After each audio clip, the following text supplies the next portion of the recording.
Naquele tempo, João Batista pregava, dizendo: depois de mim virá alguém mais forte do que eu nem sou digno de me abaixar para desamarrar suas sandálias. Eu vos batizei com água, mas ele vos batizará com o Espírito Santo. Naqueles dias, Jesus veio de Nazaré da Galileia e foi batizado por João no Rio Jordão. E logo ao sair da água, viu o céu se abrindo e o Espírito, como pomba, descer sobre ele.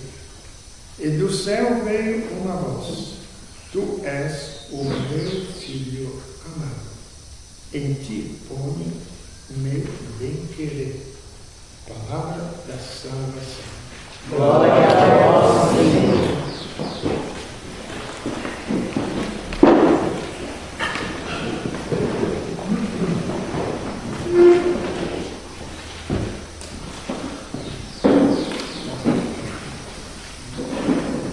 No Natal, a gente meditou, e volto a repetir porque é o básico da fé cristã. Insisto tanto, desculpa a chatice, mas a fé cristã, ela tem uma clareza e uma prerrogativa. Não é uma coisa qualquer, porque ela é depositada historicamente, fisicamente, realmente numa pessoa que viveu. Então não é uma busca assim de Deus que muita gente tem. É um dom de Deus, eu sei, me desculpe, mas a realidade é esta. Então esse homem é Jesus Cristo, este Deus. A dificuldade de compreender que um homem, eu ficava meditando nesses dias, o carpinteiro, eu insisto, o carpinteiro.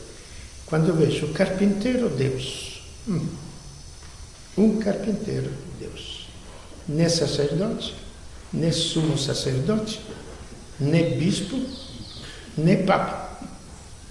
Um carpinteiro, um homem, era Deus. Então no Natal nós meditamos claramente, olhando aquela criança, para não se deixar levar, porque a fé é além das coisas aparentes. Entrar na profundidade, na realidade das coisas. Aquelas coisas que nos exaltam ou que nos abatem, que nos constroem ou que nos destroem. E esta realidade se chama vida. A vida é muito além de uma paisagem que você possa ver. É muito além de um turismo que você possa fazer. É muito além de um gosto de comida que você possa ter. É vida. Quanta gente não come um monte de coisa porque está doente, porque faz mal para a vida, não é? A vida é mais importante do que a comida e tal. E nós fazemos depender a nossa vida da comida. Ou de outras coisas. Tudo bem. Então, para dizer, no Natal, a gente meditou que é o presépio, poesia, tudo. Já falei para vocês. Se for na minha cidadezinha onde eu nasci, a cidade inteira é um presépio. Porque é a estrutura da época de Jesus. Lá no sul da Itália. E você pode preparar um pouco de palha. Meu irmão mais velho ainda está vivo, com 101 anos. Quando ele nasceu, foi colocado na manjedoura. Porque não tinha outro lugar. Era só um quarto, pobre, tinha um burro dentro do quarto. Agora se guarda carro com cheiro de gasolina. Naquela época era cheiro de excremento de animais. Não muda muito não, a situação. Entende? Então, tinha a manjedoura. O único lugar onde você podia deitar uma criança. Não tem nada de especial. É poético. Poético para quem não viu, mas não passa disso. Ao contrário, quando você vai lá e vê aquela criança, aí você se questiona, quem é esta criança? E nos meditamos rapidamente, repetindo, porque hoje é apresentado como filho de Deus no batismo. Cristo, o carpinteiro, apresentado não como sumo sacerdote, mas como filho de Deus, como próprio Deus. Então, naquela criança tem mais sabedoria do que toda a literatura do mundo inteiro. Tem mais poesias do que todos os poemas que os homens possam escrever. Por quê? As poesias cantam mais ou menos o sentimento das pessoas. Por isso que elas são bonitas. Sentimentos bonitos, de amor, etc, etc, de contemplação da natureza, de acontecimento. Você se sente enaltecido quando você lê uma poesia. E lá, ao contrário, naquela criança está toda a alma do universo. Canta com a alma o princípio do universo. Naquela criança tem mais poder do que todas as bombas atômicas do mundo. Mais ciência do que todos os foguetes que os homens estão colocando no céu e que colocarão no futuro. Porque quando todas estas constelações, este universo foi criado, ele estava junto de Deus. E ele foi o artífice de toda esta harmonia cósmica. Ele não colocou um foguete no céu, colocou as estrelas, a galáxia e por diante. Nele está mais vida e mais ciência do que todos os hospitais, do que toda a medicina do mundo inteiro. Que de fato nos evangelhos nós encontramos que ele tinha poder sobre todas as doenças. Estou falando de coisas reais. Se depois a pessoa não quiser acreditar, não acredite. Mas se quiser ler, até somente pela mente, acontece um fato. Um paralítico, eu te digo, levanta-te, toma a tua cama, vai embora. Um cego, vai, se lava na piscina de Siloé, volta vendo. Um surdo, um mudo, fala. Um morto, que deixou morrer. Parece, é lógico que parece sábio, que pode ter morte aparente, me falaram os médicos, eu não sou médico. Até 3 dias pode ter uma morte aparente. E ele esperou o 4º dia, para a medicina não falar besteira, que a morte de Lázaro era uma morte aparente. E claramente, ele fala, nosso amigo Lázaro está doente. Então vamos lá. Não, espera aí, não tem problema. Esta morte não é para morrer, é para a glória de Deus. Ele espera mais 2 dias, vamos para lá. Chega lá, no quarto. Marta, se tu estivesse aqui, meu irmão, não teria morrido. Marta, eu sou a ressurreição. Eu sou a ressurreição, eu tenho poder sobre a morte. Então, gente, não é de brincadeira. De brincadeira é a nossa falta de fé, claro. Quem ele é. Vai até o sepulcro, mas já cheira mal, faz 4 dias. Lázaro, vem fora. Tira a pedra. E Lázaro, vem fora. Então, me diga qual é a medicina que consegue ressuscitar os mortos. Se naquela criança não tem todo o poder, mais ciência do que toda a medicina. É gozado. E a gente vai à igreja com um puro sentimentalismo. Eu gosto de ir à igreja, eu não gosto de ir à igreja. E como eu gosto de feijoada, eu não gosto de feijoada. Tudo um paladar superficial. E um ato de meditação e de fé diante daquilo. É ou não é? Repito, depois a fé é cada um de nós e a busca também de cada um de nós. Depende aonde você quer colocar a sua vida. Se você quer colocar a sua vida dependendo do dinheiro, se você quer colocar a sua vida dependendo da medicina, se você quer colocar a sua vida dependendo de tantas outras coisas, tudo bem, você coloca a sua vida. Se você quer colocar a sua vida, que agora nós vamos ver no batismo de Cristo, o que vem a ser este Deus feito um homem, que é impossível para os judeus, que não o aceitaram. Tanto que quando queria matá-lo, apedrejá-lo, Jesus falou: eu fiz um monte de obras boas. Por qual destas obras vocês querem me matar? Nós não te matamos por causa das obras boas que você fez. Nós queremos te matar e você merece a morte, porque você, sendo simplesmente um homem, você se fez filho de Deus. Blasfemou. Blasfemou. Por isso você merece a morte. E quando lhe perguntaram, naquele julgamento com falsa testemunha, só dos julgamentos humanos, não? Afinal perguntaram: você é ou não é filho de Deus? Eu sou. Eu virei depois para estabelecer a justiça no mundo. Ouviram? Pela própria boca ele se condenou. Ele blasfemou, merece a morte. Então essa é a história deste homem de Nazaré, que hoje é apresentado no batismo. E o que vem a ser o batismo? Aí vai o nosso batismo. Nós temos feito dos nossos batizados, nosso batismo, um ritualismo muito puro. Tem que ser batizado, nem sabemos porquê, mas quer ser batizado. Entende? Batismo vem do grego, bautizai, mergulhar. E a gente mergulha se está sujo,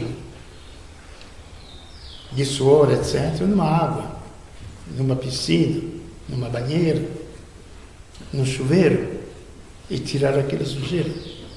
Então, o ato real. A gente mergulha, se tiver câncer no sangue, etc., tirando totalmente o seu sangue e colocando sangue novo. Aí já estamos mais em profundidade. Estamos para salvar a vida. Não sabemos como mergulhar agora na parte íntima, que é a fonte do bem e do mal, a nossa liberdade, os nossos erros ou os nossos acertos. E este é o batismo de Cristo. Ele, quando foi batizado, quando ele se fez homem, ele, Deus, mergulhou na humanidade. E o que ele achou na humanidade? Já foi anunciado pelos profetas, então nada de novo. Prestemos bem atenção, nós temos lido uma parte de Isaías, vamos ler a outra. Quem deu crédito ao que nos era anunciado e a quem foi revelado o braço do Senhor. Ele crescia na sua presença como um broto, como raiz em terra seca. Não tinha beleza nem formosura. Não era nem Miss Universo, nem atleta do ano, que atraísse os nossos olhares, não é? Não tinha boa aparência para que desejássemos vê-lo. Era desprezado, era o refúgio da humanidade, homem das dores e habituado à enfermidade. Era como pessoa de quem se desvia o rosto. Tão desprezível que não fizemos caso dele. No entanto,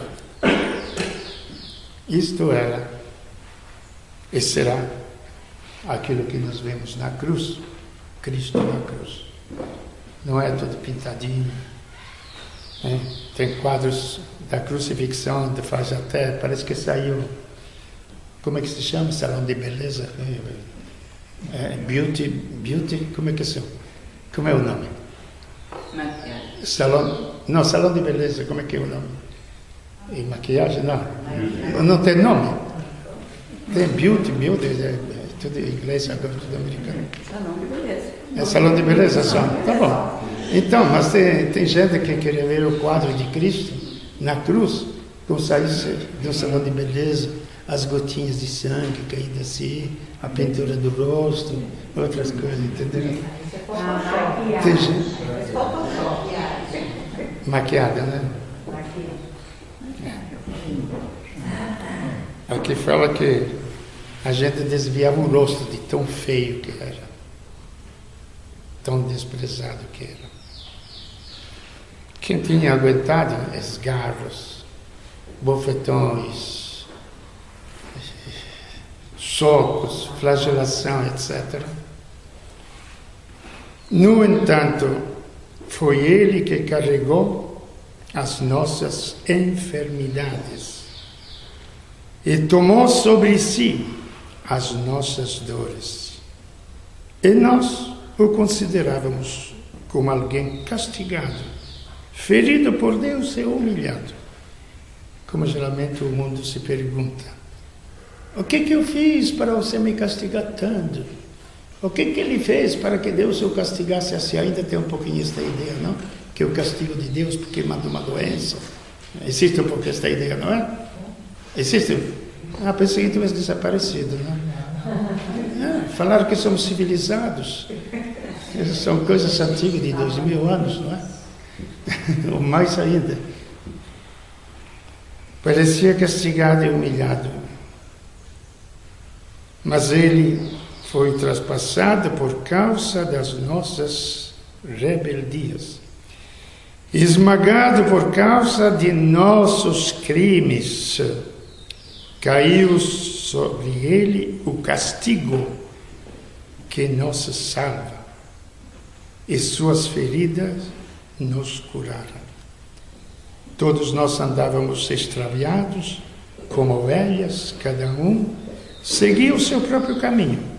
Mas o Senhor fez cair sobre ele os crimes de todos nós. E aí por diante fala de toda a crucifixão, que todo mundo sabe. Então este foi o batismo de Jesus Cristo na humanidade. Ele assumiu sobre si. Não foi de brincadeira. É lógico que Deus, agora que se trata, de vez em quando leio nos jornais, estão procurando se tem criaturas humanas nos outros planetas, etc. Aí entra choque na cabeça, criaturas humanas, mas como possível? Não. E ele é o centro do universo. Do universo. Não somente o universo científico, o universo de seres humanos. Ele é o centro. Porque ele se fez homem. E é nele que nós reencontramos aquilo que a gente chama de salvação. Que não vem a ser já castigo ou prêmio. Isso não é salvação. Não é castigo ou prêmio. Salvação é outra coisa. É vida ou morte. É vida ou morte. Ou você entra no reino da vida, ou você entra no reino da morte. E isto você pode fazer com a sua liberdade. Aonde vem o sentido? Estive nestes dias longe para Chuchu, na Nova Zelândia, fazer 2 batizados. Os papais das crianças diziam que são ateus, tudo, mas procura, né? Então, um deles falava: mas o que é a fé para você? Porque se tanto você crê, ele conhecia bem todo o hinduísmo, budismo e por diante. O que é a fé para você? Simplesmente o sentido da minha vida. Esta é a fé para mim. E onde encontro o sentido da minha vida? Do meu viver, do meu nascer, do meu morrer. Em Cristo. É nele que se encontra o sentido na vida. Porque de uma vida mortal que meus pais me deram, ele mergulhado em mim, com esta troca de sangue humano, que perece, que morre, que nos envenena. E quando falo de sangue, estou falando de vida. Envenena o cérebro com as ilusões, envenena o coração com os falsos afetos, com os egoísmos, envenena o corpo com as nossas doenças.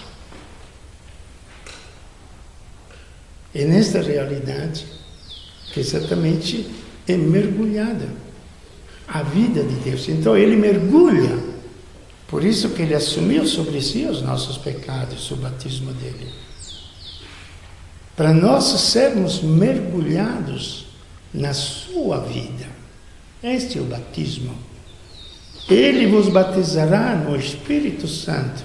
Ele vos mergulhará neste Espírito que renova todas as coisas. Se pudesse expressar para vocês e dizer para vocês o que vem a ser isto, é difícil dizer com experiências que vi em muitas pessoas acontecer isto, experiências que eu mesmo passei, onde você, não por seu merecimento, Deus não te quer nem melhor, nem pior do que você é.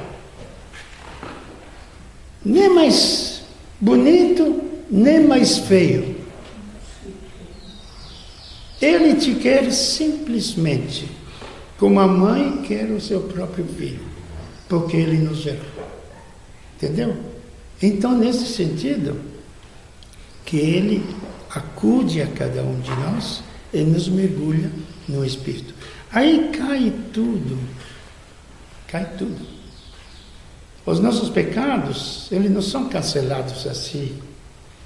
Os nossos pecados simplesmente são tirados. As nossas doenças são tiradas. A nossa mortalidade é tirada. Porque ele nos mergulha na sua imortalidade. Não somente, mas de simples homens, ele nos faz participar da sua grandiosidade. E qual é a grandiosidade? Já repeti outras vezes, mas como na minha cabeça é muito dura, a minha cabeça as coisas são um pouco por vez. Não sei, na vossa, na de vocês é mais rápido.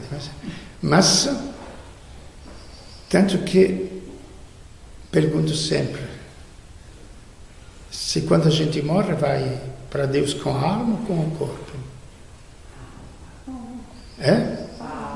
Com a alma? Coitadinho do corpo, o que ele faz? Pode existir uma alma sem o corpo? Não pode, não acho. Não pode existir uma alma sem o corpo. Pode existir uma inteligência sem o cérebro? Vamos ser mais lógicos, não? Não existe. A inteligência deve ter um cérebro material. Assim a alma deve ter um corpo. É uma pessoa, nós somos uma pessoa, gente. Daqui vem a pessoa humana. Nós vamos a Deus com o corpo.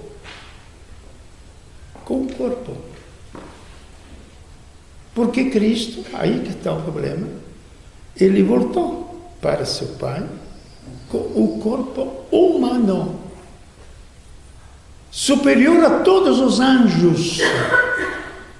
De fato, a nenhum dos anjos Deus disse, senta-te à minha direita. Mas a seu filho, ser humano, ele falou, senta-te à minha direita. Você está superior aos próprios anjos. Gente, aí que vem a grandiosidade do ser humano. Esta miséria do ser humano que a gente está assistindo, é que nós experimentamos se tivermos um pouco de consciência entre o bem e o mal. A luta imensa para a gente não ser destruída, não se deixar levar por tantas tentações, não é? Esta miséria humana será totalmente transformada, divinizada. E os anjos estarão a serviço da humanidade. Então veja que o cristianismo, a fé cristã, vai além de muitas imaginações, de muito sentimentalismo e de muitos, diria até visões pseudo-místicas. Porque visão mística existe. O que é uma visão mística? Você nem sabe, não? Coisa de santos, não é?